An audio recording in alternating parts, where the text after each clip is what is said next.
Hola navegantes, yo soy Maggie y les doy la bienvenida a este viaje femenino.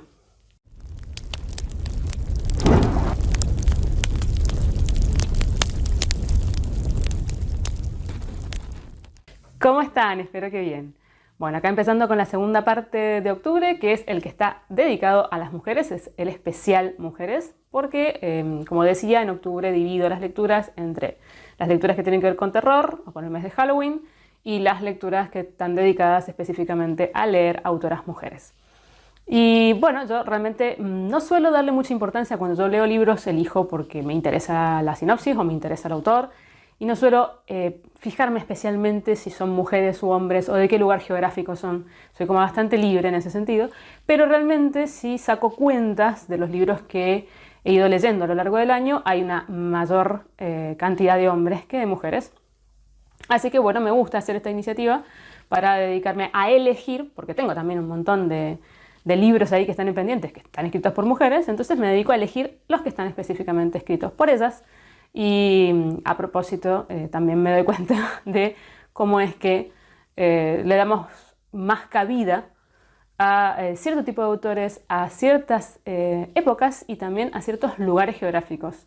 Y bueno, como me gusta leer de todo, es una buena excusa para ampliar mis horizontes. Sin más preámbulos, empecemos con la primera lectura del mes. Para los que recién están empezando a seguir el canal, les aclaro que los libros yo los ordeno por momento en que finalicé su lectura durante el mes, no por preferencia. El primer libro que terminé fue Los nombres epícenos de la escritora belga Amélie Nothomb. Bueno, los que me siguen hace tiempo saben que a mí me gusta mucho Amélie, he leído muchas cosas que ha escrito, tiene como dos géneros, por decirle, que son la ficción pura y dura y la autoficción. Pero esos dos géneros siempre se están entrecruzando porque muchas de sus novelas de ficción tienen cosas autobiográficas y al revés. Sobre todo las autobiográficas son bastante fantasiosas en muchos aspectos, o exageradas también podríamos decir. En este caso, esto es una novela de ficción. ¿Y qué me pasó? Que no me llegó realmente, o me pareció muy repetitivo, o sea, vuelve a tratar los mismos temas que indudablemente son nucleares de Amélie, que tienen que ver con la adolescencia, con el paso de la adolescencia a la adultez, con las relaciones filiales, con las relaciones tóxicas también, con los vínculos que son negativos, con la búsqueda de uno mismo, con el dolor de ese paso y de ese crecimiento, con la identidad, con el ser diferente, con el ir en contra un poco de la sociedad y del mundo, incluso de la propia familia, con encontrar ese lugar propio y todas esas transformaciones que implica ese encuentro con uno mismo, con las relaciones de amistad que están ahí lindando el amor también, y esos vínculos primarios o primeros que son tan especiales y tan fuertes, con la autodestrucción en muchos aspectos. Y bueno, y es como que ya son temas que si uno leyó sus libros de autoficción justamente, están muy tratados, ¿no? Se nota que acá está la autora en toda su esencia. Entonces realmente, en este caso el libro a mí se me quedó muy corto, muy superficial, muy que no iba a ningún lado, que no llegó a profundizar para mí los temas que trata.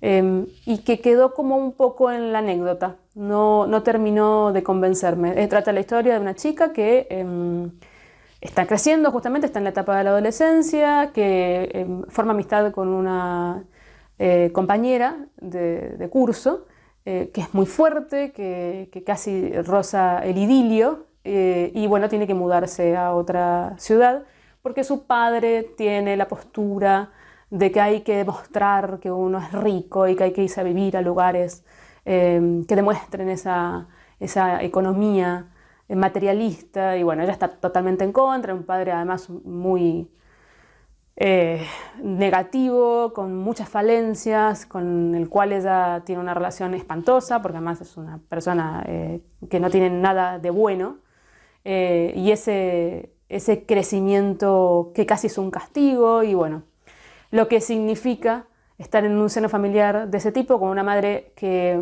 es manipulada por este personaje paterno y que ella le tiene una mezcla entre amor y pena, y la separación de ese núcleo familiar para ser ella quien quiere ser. Bueno, a ver, la temática es bastante tópica, o sea, hay muchos libros que tratan sobre este tipo de problemas y de crecimiento, y el tema es que vuelvo a decir que para mí quedó muy en la periferia. Está muy bien escrito, se lee muy rápido, es un libro muy corto, tiene reflexiones interesantes y con esa carga irónica y satírica que siempre está presente en Amélie, pero no creo que sea de las mejores cosas que ella ha escrito y me parece mucho más interesante, si no se ha leído nada de ella, empezar por la autoficción. Y si se han leído cosas de ella, la verdad que para mí no aporta mucho este libro. El siguiente libro que terminé, y este es el que yo comentaba en el especial de terror, que iba a estar en porque de terror no tenía nada, es Los cuentos inquietantes de Edith Wharton, autora estadounidense.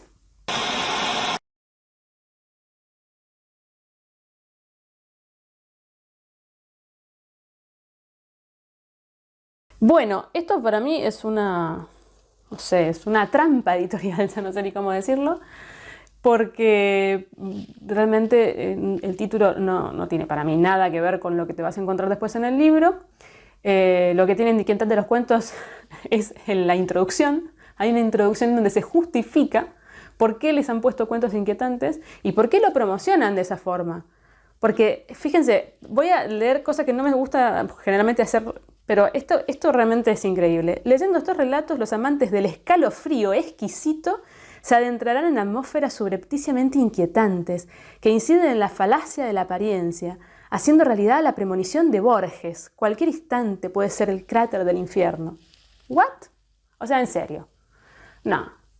Bueno, a ver, ¿qué nos vamos a encontrar con este libro? Magníficos cuentos de Edith Wharton, porque es una gran escritora. Que yo me queje de que les hayan puesto cuentos inquietantes no quiere decir que no haya disfrutado la lectura, porque a mí me gusta mucho Edith Wharton, y si a alguien le interesa entrar a lo mejor por algo que no sean las novelas, esto está muy bien. Si a alguien le interesa seguir, si ha leído las novelas también, porque te vas a encontrar el mundo de Edith Wharton, una persona que se quejaba de su sociedad, que hacía una crítica muy acérrima con respecto al rol de las mujeres. Ella en general escribe sobre la alta sociedad porque esa era su vida propia. Era una persona que pertenecía a una familia de ricos, de la además alta sociedad neoyorquina, y bueno, sabe de lo que habla. Y hay un extremo cuidado en el desarrollo psicológico de sus personajes, en las motivaciones que estos personajes pueden tener, en la semblanza de la época, en un retrato de cómo era la sociedad a finales del siglo XIX, principios del siglo XX, y cómo esa sociedad empieza a sufrir mutaciones y cambios y quiere resistirse a ellos, y cuál es el rol de la mujer dentro de esa sociedad que va cambiando, y si esto es aceptado por el resto de la sociedad. Si lo único que tiene que hacer la mujer, por el solo hecho de ser mujer, es casarse, tener familia, cuáles son las aspiraciones que puede tener una mujer dentro de una sociedad además tan cerrada, porque los ricos neoyorquinos eran muy cerrados, muy pacatos, muy conservadores y sobre todo hipócritas. Entonces de esto tratan los cuentos. Y solo 3 podrían entrar en el terreno de lo esotérico / terrorífico, pero son muy sutiles, ¿no? Es este terror que ahí linda entre el terror real, el terror psicológico, las reinterpretaciones desde varios puntos de vista. Nunca hay un encuentro fantasmagórico, concreto. Juega con esos claroscuros, ¿no? Y ahí hay cuentos que son espectaculares, que hablan de la maternidad, que hablan del poder en la mujer, de tener otras aspiraciones y otro lugar dentro de la sociedad. En los primeros, estos relatos están organizados cronológicamente y abarcan 40 años de la producción de la autora. Los primeros están bastante más dedicados al matrimonio y a los sinsabores del matrimonio, y van, digamos, desarrollando las ideas hasta abarcar otro tipo de temáticas hacia el final de su vida. Bueno, están muy bien escritos, son interesantes, la verdad que lo recomiendo mucho como libro, pero no como un libro, o sea, no vayan a buscar terror en este libro, que es lo que hice yo, porque así me lo vendió la editorial, porque no, porque se van a decepcionar mucho si buscan eso. Si quieren encontrarse con cómo escribe la autora y con todas estas cosas que estoy diciendo, bueno, entonces es una muy buena lección. El siguiente libro que terminé durante octubre, y es una continuación, es Luz de febrero, de Elizabeth Strout, otra escritora estadounidense. Esta es la continuación de Olive Kitteridge, que ha sido un libro que a mí me ha fascinado. Y la verdad que la continuación está muy, muy a la altura. Sigue muy en el estilo, tiene el mismo tipo de narración que en el caso de Olive. Por si no han visto lo que dije sobre Olive, que te cuenta la historia de Olive, pero desde múltiples puntos de vista. La protagonista a veces realmente relata su propia historia y otras veces es vista desde otros personajes, de un pueblo que está lindando ahí con Canadá, que creo que es Maine, si no recuerdo mal. Muy chiquitito y que, claro, todos se conocen entre sí. Además, Olive ha sido profesora de matemática del instituto del lugar, de la escuela secundaria del lugar, entonces todo el mundo ha pasado por sus manos de alguna manera. Y tienen visiones muy dispares, desde las personas que la odian a personas que les cae muy bien. Es un personaje con muchos contrastes, con muchas paradojas, muy humano, que tiene cosas muy positivas y muy negativas y que, bueno, claro, o la amás o la odias.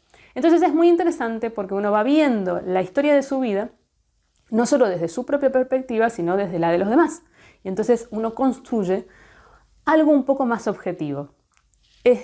A mí me encantó este tipo de encuentro con un personaje, porque a veces nos pasa que cuando leemos todo desde el punto de vista de una única persona, claro, además de que es subjetivo, uno nunca sabe hasta qué punto está escuchando la verdad, o sea, solamente estás escuchando una campana. Y en este caso hay una composición de muchas campanas que hacen a un personaje sumamente interesante. Además, bueno, en este caso él continúa, la historia realmente empieza en lo que fue el último relato del libro anterior, porque también esta es la otra característica, parecen como relatos cerrados que constituyen a una novela.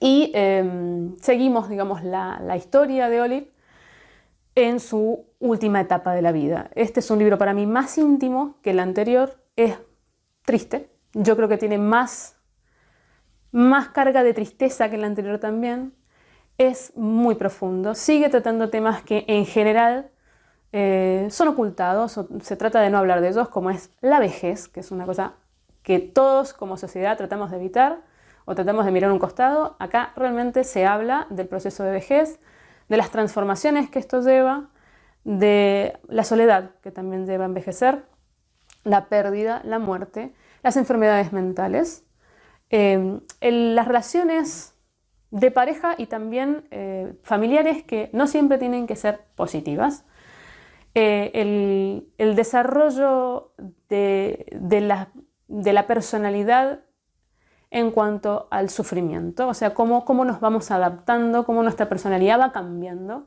cuando tenemos que enfrentarnos a situaciones muy difíciles. Bueno, un montón de temas, bueno, las adicciones también, es otro tema del que habla, que los trata además con mucha delicadeza, con mucha profundidad y también con mucha altura. Y bueno, es un libro que realmente a mí me pareció bellísimo, que me pareció una muy buena continuación del anterior, un muy buen cierre también. Y que tiene como un tipo de escritura pausada, que parece muy sencilla, además, pero que no deja de transmitirte muchas emociones y hacerte reflexionar sobre muchas cosas. Así que la verdad que es un libro que recomiendo, pero sigo recomendando muchísimo, tanto el primero como este. Si han leído Olive Kitteridge, sigan con Luz de febrero porque no los va a defraudar. Y bueno, que realmente es un hermoso descubrimiento de la autora. Bueno, la siguiente lectura que terminé durante octubre fue Las primas, de la escritora argentina Aurora Venturini. Bueno, yo había comentado que quería leer mucho este libro porque todas las reseñas que he visto han sido positivas. En general, a todo el mundo le gusta. Me lo han recomendado muchas veces y gente que yo realmente sigo, respeto y coincido en gustos, ha dicho que ha estado entre las mejores lecturas que ha hecho. Bueno, yo vengo con la opinión impopular. A mí realmente Las primas no me gustó. Me pareció un libro bastante original, en cuanto a la premisa de la que parte, que es una chica que tiene alguna discapacidad mental o psicológica o emocional, nunca se termina de aclarar, y que está dentro del seno de una familia en donde la mayor parte de los miembros familiares son discapacitados de distinto tipo, desde su hermana hasta sus primas. Por lo que lo hace realmente un libro extraño. Además, la narradora tiene una voz y una forma de decir las cosas muy particular. Al comienzo de la narración tiene una forma, digamos, de escribir, porque ella está escribiendo como una especie de diario, que es como bastante pobre, tiene muy poco repertorio léxico, no se sabe expresar, no sabe poner las puntuaciones. Y bueno, eso realmente al comienzo lo hace distinto. El tema es que esa originalidad, justamente, o esa rareza, se empieza a hacer muy repetitiva a lo largo del desarrollo de la historia y para mí se hizo terriblemente cansador. Por ejemplo, pongo como ejemplo, cada vez que dice una palabra rara o que para ella es rara, te pone entre paréntesis lo que significa en el diccionario. Y está bien, como recurso, como guiño, como cosa graciosa, al principio está bien, pero a lo largo de toda la narración llega un punto que a mí me hartó. O sea, ya no quería que me aclarara entre paréntesis nada. El tema de las puntuaciones hace que sea muy difícil de seguir la narración, porque es casi como un flujo de conciencia constante, que además en muchos casos es un sinsentido, porque se va por las ramas el personaje, o sea, tiende a no concretar lo que está diciendo. Y está bien como recurso, está bien y es distinto, pero a mí no se me hizo agradable. Y por otro lado, lo que cuenta esa narración, o sea, la historia que la protagonista va desarrollando, me pareció absolutamente superficial. Un sinsentido, un que no me dejó nada, no me importaba lo que me estaba contando realmente, me pareció intrascendental. Es una historia que casi no tiene desarrollo y que al final es un absurdo, que además tiene como una vuelta medio policial, que no tiene sentido. Bueno, no sé, no me pareció mal escrito, eso aclaro, pero no me pareció interesante. O sea, me pareció una historia intrascendente contada de forma extraña. Y nada más. Por otro lado, ya acá es una cosa también muy personal mía, entramos en el terreno de la literatura latinoamericana for sport. ¿A qué me refiero esto? A que hay una gran corriente que incluso adjetiviza, es muy latinoamericano, en el sentido de que si la historia es bizarra, es sórdida, es oscura, es degenerada, es desagradable, es humillante y toca temas que son hasta asquerosos, podría decir, entonces es que es latinoamericano.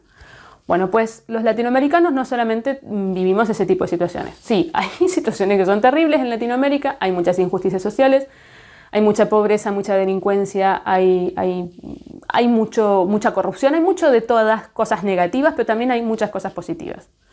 Entonces a mí, que los libros latinoamericanos siempre giran alrededor de los mismos tópicos, llega un punto que me harta. Y este libro es como una conjunción de todas esas temáticas tópicas, clichés, que para mí no tienen sentido, porque hay otros libros que tratan estos temas, pero que son interesantes, porque finalmente a mí lo que me pasó con este libro es que no me pareció interesante. Esa es la realidad. Bueno, el siguiente libro que terminé durante octubre fue Gallinas, de la escritora Jackie Polsin. Este es un libro que es gracias a ustedes, porque me lo recomendó Lía Domínguez Seara. Y como a mí me pareció tan interesante o distinto, directamente decidí leerlo, no esperar a sacarlo de la latita. Bueno, es un libro sumamente sencillo en su premisa, pero también en cómo está construido. Trata de la historia de la propia escritora, es autoficción, que durante un año se dedicó a criar gallinas, que tampoco eran un montón, eran solo 3.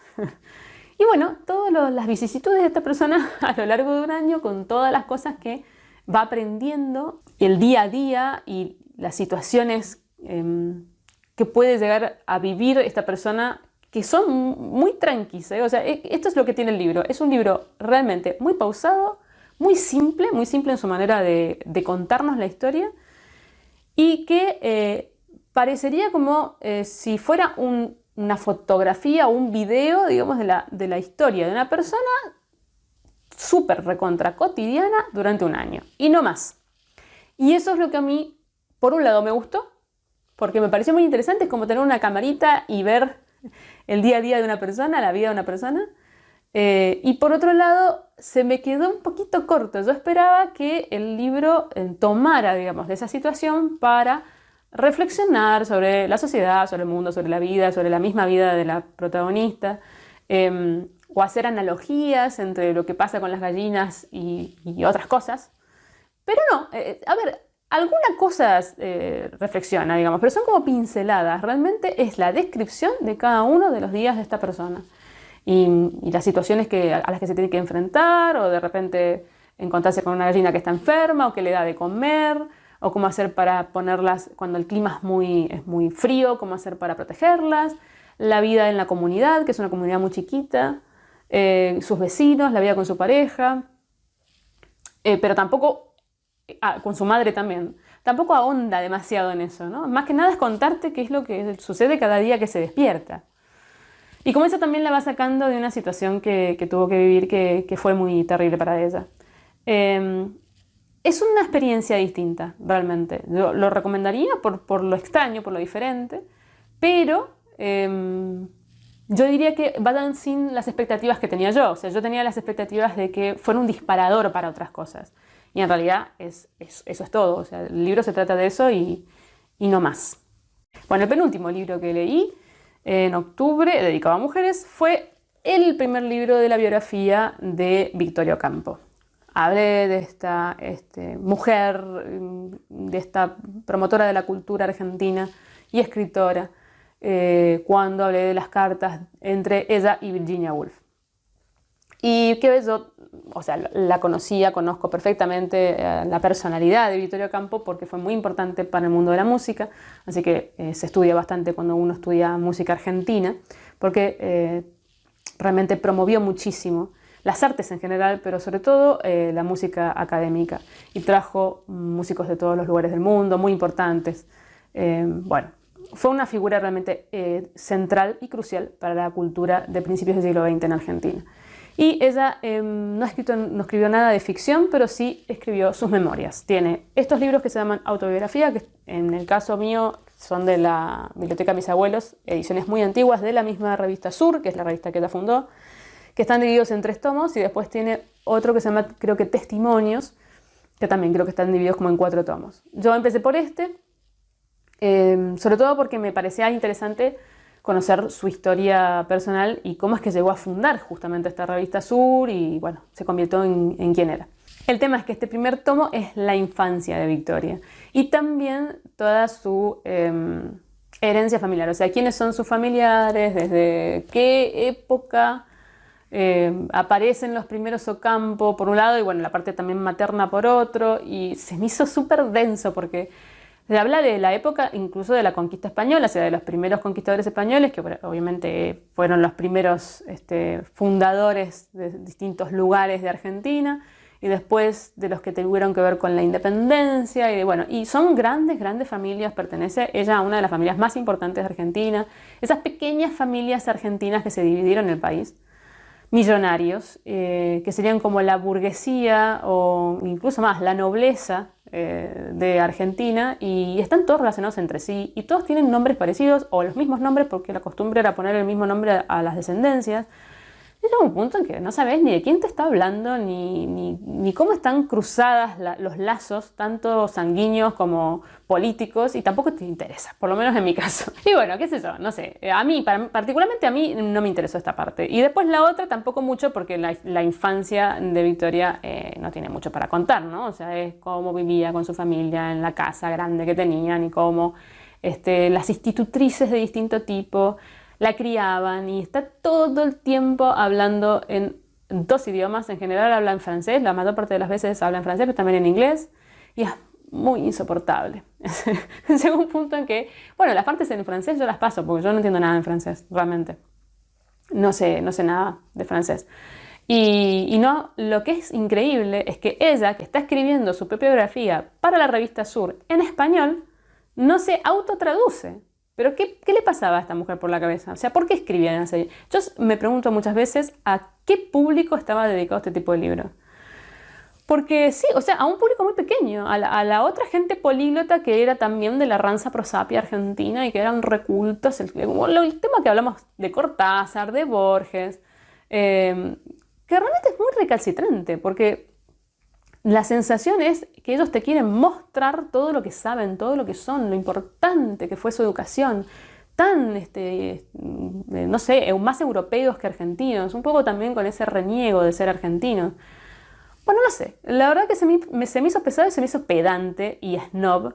Y bueno, nada, que igual de todas maneras estoy siguiendo con porque son 3, así que los terminaré con los otros. Y cada vez se pone peor el tema de hablar en 2 idiomas. ¿Qué sé yo? No sé, costumbres de la época que, bueno, han quedado totalmente pasadas de moda y que, bueno, que ojalá en algún momento, si a alguna editorial le interesa, vuelvan a editar la biografía de esta mujer o los testimonios y la traduzcan, porque yo soy argentina, hablo en español y quiero leer en español. Si quisiera leer en francés, pues leería en francés. Y entonces, si fuera francesa, no entendería toda la parte que está escrita en español. Bien, y el último libro que leí, que también es uno que leí pensando que era terror o lo promocionaban de esa forma, un poco como los cuentos inquietantes, y que bueno, a mí no me pareció que fuera así, que es El libro negro de los cuentos de la escritora británica A.S. Byatt. Bueno, yo había escuchado hablar de esta autora porque es muy conocida en Inglaterra y además ganó un premio que ahora no me acuerdo si era el Booker Prize o alguno de estos premios importantes por un libro que se llama algo así como el libro de los niños. Bueno, todos estos datos que yo no me estoy acordando los iré colgando por acá. Y bueno, este estaba promocionado como que era una compilación de relatos de terror, misterio-terror. Pues qué sé yo, para mí son de fantasía. No siento que ninguno de los relatos, que son solo 5, haya entrado en el género terror. Ni me haya dado terror, ni me haya parecido nada que tuviera que ver con el miedo. Pero sí con el terreno de lo fantástico e incluso de lo surrealista. Y yo con el surrealismo no me llevo muy bien. No sé, yo cuando empiezo a entrar en este terreno de lo surrealista me parece absurdo y entonces no conecto con las historias. ¿Están muy bien escritas? Sí. ¿Son interesantes porque muchas de ellas son muy alegóricas y muy metafóricas? Sí, la mayor parte. Los 5 cuentos, en realidad, uno los puede interpretar y mirar desde otro punto de vista y no desde lo concreto que ella te está contando. Me parecen anecdóticos, me parece que son raros, son diferentes, pero realmente muchos, o la mayoría, se me hicieron terriblemente aburridos. Me pareció que que eran largos de más, que había como una lentitud en la forma de narrar y en el desarrollo de las historias que no sé, para mí no tenían ningún sentido. Y la verdad es que yo diría que ninguno me gustó particularmente. Hay uno, que esperen que ahí les digo exactamente el título de ese que me gustó, que es Una mujer de piedra, que sí me pareció interesante la analogía que hace. Aunque después los derroteros por los que va la historia y el final, oh, Dios mío, es que realmente son muy raros. O sea, son cuentos que, vuelvo a decir, tienden a lo surrealista. Tienen unos giros muy, muy raros y que incluso uno podría tomárselos en broma en ciertos aspectos. Hablan mucho también de la vida durante la Segunda Guerra Mundial en Inglaterra y de las consecuencias de la Segunda Guerra para la gente, no solamente para los soldados que fueron al frente, sino para los que se quedaron y para las familias disgregadas, rotas, violentadas. Y bueno, hace hincapié en esas cosas, pero tampoco me pareció, o sea, bueno, son temáticas que mucha gente ha tratado y no me pareció interesante como las trataba. Realmente me ha decepcionado terriblemente este libro. Tampoco diría que es un libro malo, ni es un libro que nunca más en mi vida leería sobre algo que haya escrito la autora, ni nada por el estilo. O sea, no lo odié ni mucho menos, pero que me dio una decepción terrible porque yo me esperaba otra cosa. Y además, cada cuento que leí me pareció interesante y después se me fue pinchando de tal forma que terminé no entrando en la historia de ninguna manera.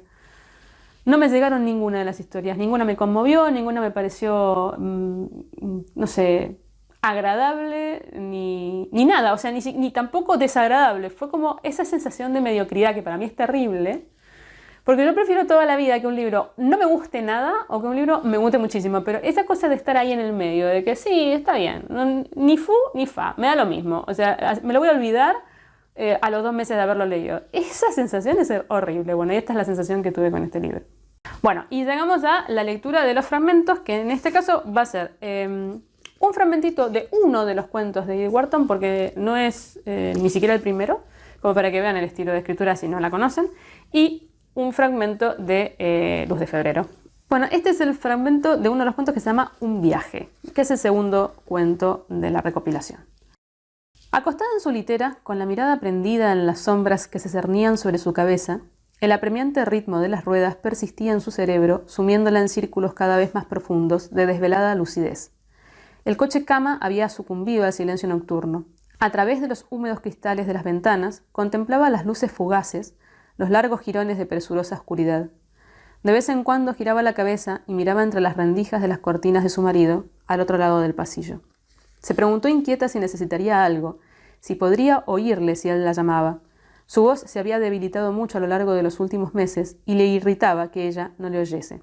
Aquella irritabilidad, aquella creciente petulancia infantil, parecían ser la forma de expresión que había adoptado el sutil distanciamiento entre ambos. Seguían estando cerca, como dos rostros que se contemplasen mutuamente a través del panel de un cristal y casi pudieran tocarse, y sin embargo eran incapaces de escuchar o sentir la presencia del otro.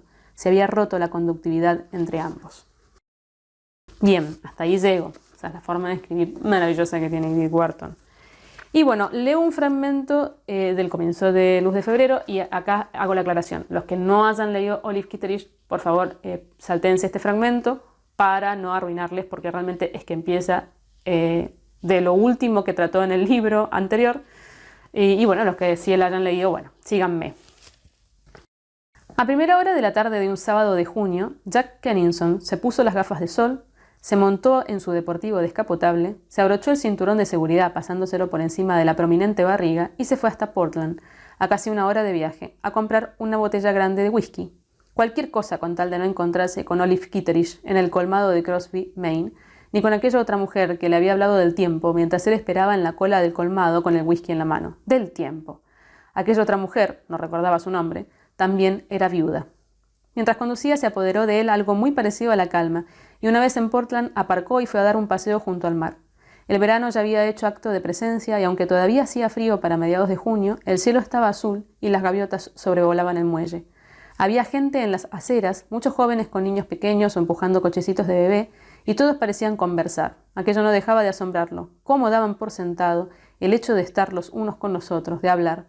Nadie parecía prestarle atención y se dio cuenta de algo que ya sabía, pero que ahora entendía de otro modo, que era solo un viejo con una barriga fofa en quien no merecía la pena fijarse.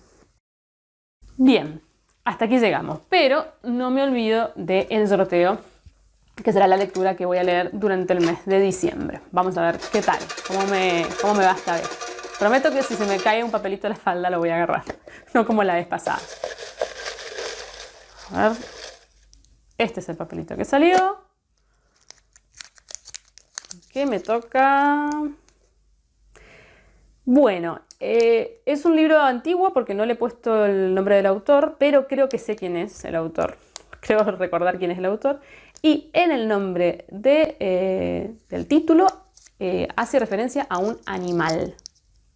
Bueno, y eso es todo lo que voy a decir, toda la pista que voy a dar. Uy, lo volví a meter, qué tonta. Bueno, ahora voy a tener que buscarlo. En fin, son las cosas del en vivo. Del un en vivo, entre comillas. Bueno, hasta aquí hemos llegado. Espero que les haya gustado este resumen de lecturas. Que me comenten todo lo que quieran. Que si hay algún libro que hayan leído y les interese comentarme, me lo digan. Y que si están en desacuerdo con alguna cosa que dije también, me imagino que con las primas me van a llegar